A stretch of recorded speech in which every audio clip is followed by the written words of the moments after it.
Hey guys, it's Heather, and I'm here to talk to you about anxiety. Did I get anxiety before getting on this? A little bit. But I want to talk to you a little bit about my journey with anxiety because it's something that I will start with this. I have always been somebody who edges on the side of anxiousness anyway. That's something that I've always dealt with. Before something big would happen, I'd get anxious before, a big test, or if I had to get up in front of the class, I would get super anxious. Anytime I would, move or start a new school or go to college, any of those things, I would get anxiety, to the point where it was hard to eat.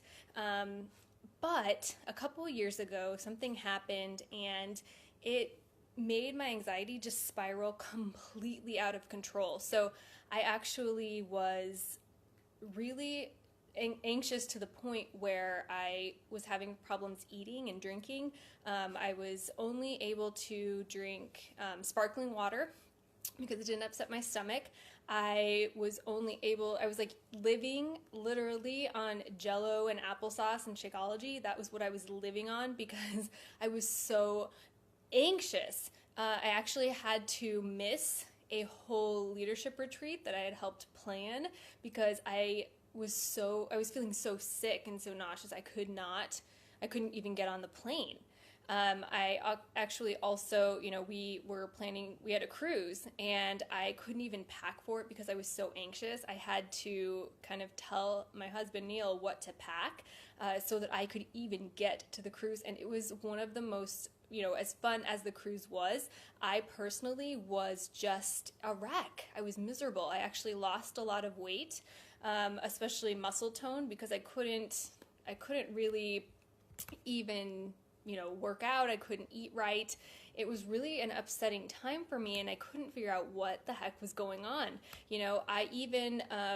I was so anxious to the point where, I remember I was meeting Neil for dinner, and I had to make him come out of the restaurant and get me because I was so anxious to go inside and find him. I was so anxious, like I couldn't even think I would be able to find him.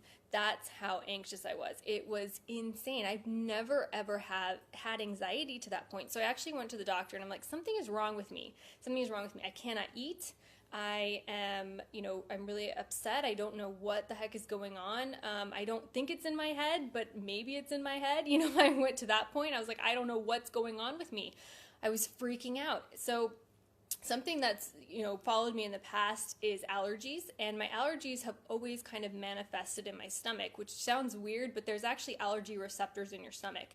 And so the doctor said, well, it could be those allergies, I was like always not quite vomiting, but so anxious to the point where I would start heaving up.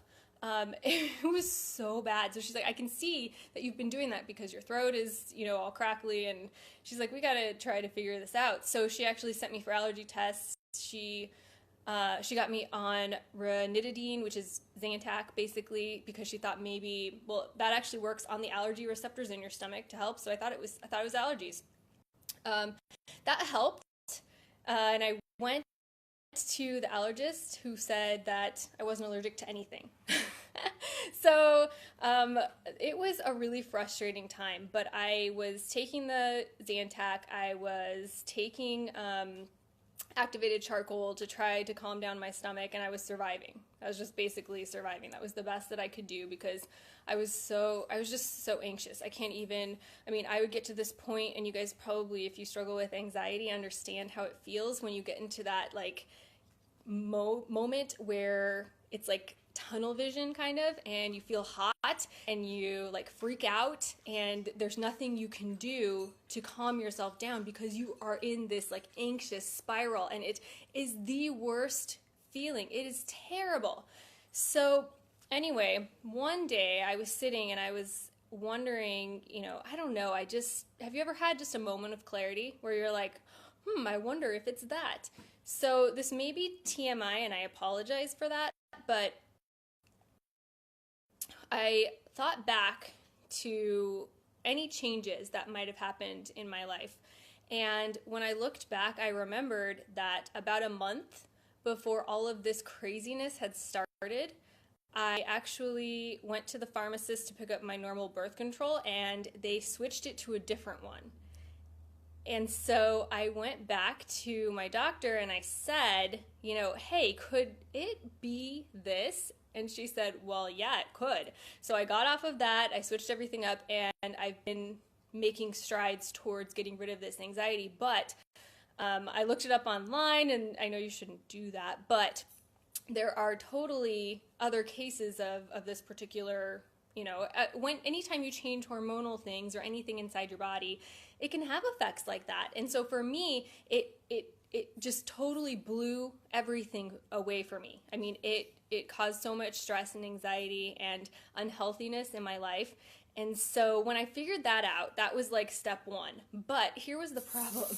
Because I had been anxious for, like, in that anxious state, seriously, for like a year, my normal response to anything was anxiety. My normal response to any challenge or anything at all was to be anxious about it. So I've been having to kind of retrain my body and my mind so that I don't automatically go to that anxious space, because that's where that's where I want to go. That's what I now, it's fight or flight kind of, and mine's going straight to anxiety. So I wanted to, that's a little bit of backstory, but I think it's important for you to know that, I get it. I know what that crazy, like, tunnel vision, hot, like, can't get out of your mind anxious feeling is. I totally get what that's like, and I've been there and I understand it. So I wanted to give you that backstory, but let me give you some tips that have really been helping me, and I hope that they're going to help you too. If you struggle with anxiety, it is like it's a daily struggle. It's a constant struggle. It's not just, hey, today I'm not going to be anxious and you go on your day, right? It doesn't work that way. So it's a constant battle. Every decision you make and everything that you do goes towards that anxious feeling, and you have to learn to kind of harness it. Now, I'm not a doctor, I'm not, a psychiatrist or a psychologist, I'm not any of that. I just know what has helped me, and so that's where I'm going to talk to you about. So a couple things that help me. The first thing is eating well. I mean, I know that it might sound cliche, but I really feel like your diet and what you put into your body manifests in everything that you do. So, if you're eating junk, you're going to feel like junk, right? So I just have to put that out there, that I do feel like eating a well-balanced diet and getting all my nutrients and everything has really been a huge key for me. The other thing too is exercise. I mean, endorphins are these natural high builders.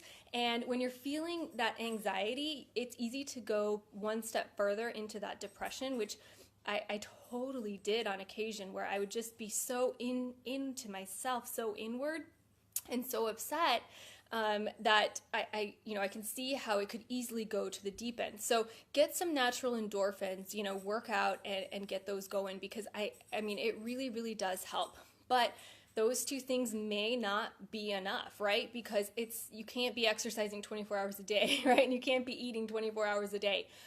But a couple other things that really helped. The first thing is meditation. And you may be thinking, gosh, I don't want to meditate. It's weird. But meditation was something that helped me. And you don't have to go all in, Om. It doesn't need to be that. It's more of a clearing of the mind and letting thoughts come as they will, so that you can naturally work them out. There's a great app. It's actually free, and my sister-in-law told me about it, and I've been using it, and I'm obsessed with it. It's called Headspace. And what I like about it is that it's guided meditation, and then it kind of takes you through to a little bit less guided, so that you can start with a lot of guidance and then kind of back it off. But I really, really recommend that, because it kind of helps you get out of that space. It kind of centers you and calms you. And if you actually do the paid subscription for it, there is a whole series on anxiety. Highly recommend. It is incredible to just put in your headphones and turn it on and listen to this guy talk about anxiety and help you work through some of it, which, to me, I felt totally alone in this. I know Neil was extremely supportive and helpful, but I still felt like he thought I was crazy because, I was so anxious that I had to have him come out and get me at the restaurant. I mean, come on. I lost so much independence through this. So for me, sitting there and listening in my headphones to somebody that kind of got it really made a difference for me. So that's one of the things that I really recommend.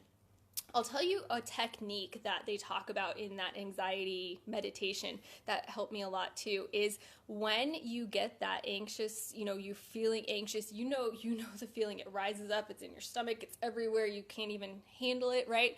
When you get that feeling, taking a step back and saying, hey, that's anxiety, and that is a useless feeling, right? Pulling back. I know it sounds silly, but if you can pull yourself just for a moment, just take a step back for a second and say, that is anxiety and that is useless. And say it out loud, and you might have to say it a few times, but that really made a difference for me when I could be like, okay, I'm freaking out. I'd have that tunnel vision. I'd be hot. I'd, be sweating and upset, and I'd be like, okay, that's anxiety. That is a useless feeling, right? That is a useless emotion. And that would be something that helped me as well. That was something that changed a lot of things for me, because I felt like I otherwise would spiral out of control, wondering, what the heck is this feeling? Why am I doing this? I'm freaking out. And the more I thought about it, the more I would freak out, right? The more you feel anxious, the more you get anxious, and the more it spirals, right? So I would say, hey, this is anxiety and it's useless. And I would be able to kind of take some deep breaths and try to pull myself out of it. The other thing that I find really helpful, and I still do this today because, guys, this has not completely left me. It might seem crazy, but I do have these anxiety attacks every once in a while still.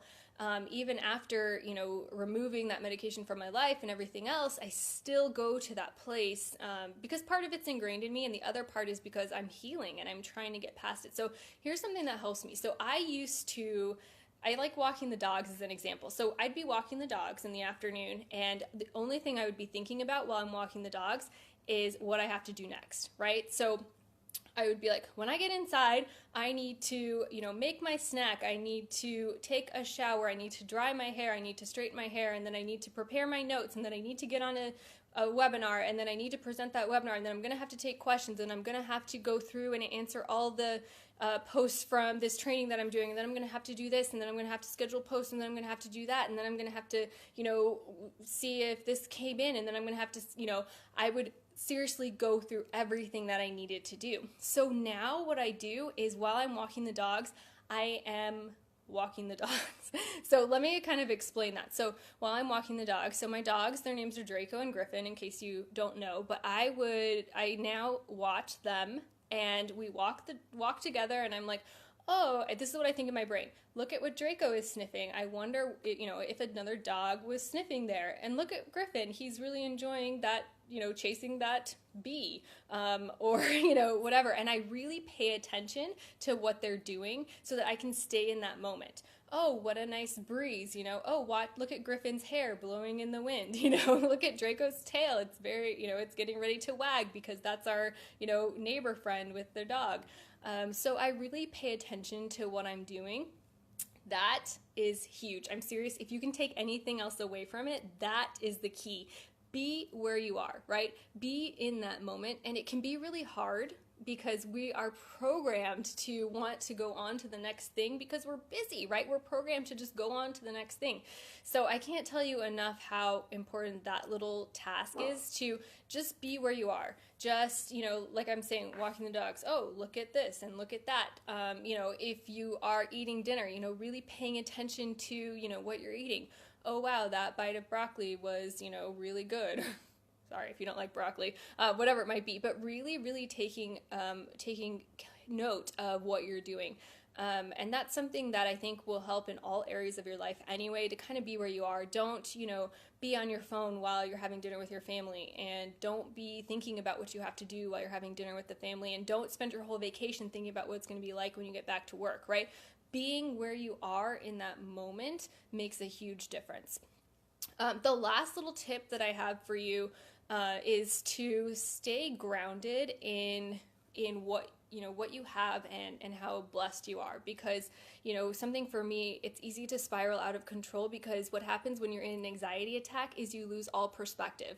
You lose all perspective of reality and what's actually going on. So for me, sitting there and being in that attack and then saying, okay, I am sitting here in my living room, the chaise is behind me, the computer is in front of me, the dog is next to me, and taking about, 3 or so things that I could actually like physically touch and putting myself, grounding myself in those things. That helped a lot too. So when you're within that attack, try that. Try to pull yourself and say, okay, that's anxiety, that's useless. Now, where am I? I am in my living room, computer is here, phone is here, dog is here, and repeat it if you need to, but that will help to ground you when you're within that attack. So those are my biggest tips for you. I so feel for you if you struggle with anxiety, because it's one of the most painful things I've ever experienced, to be super, super, just in that anxious mode. So I'll run through these just real quickly again.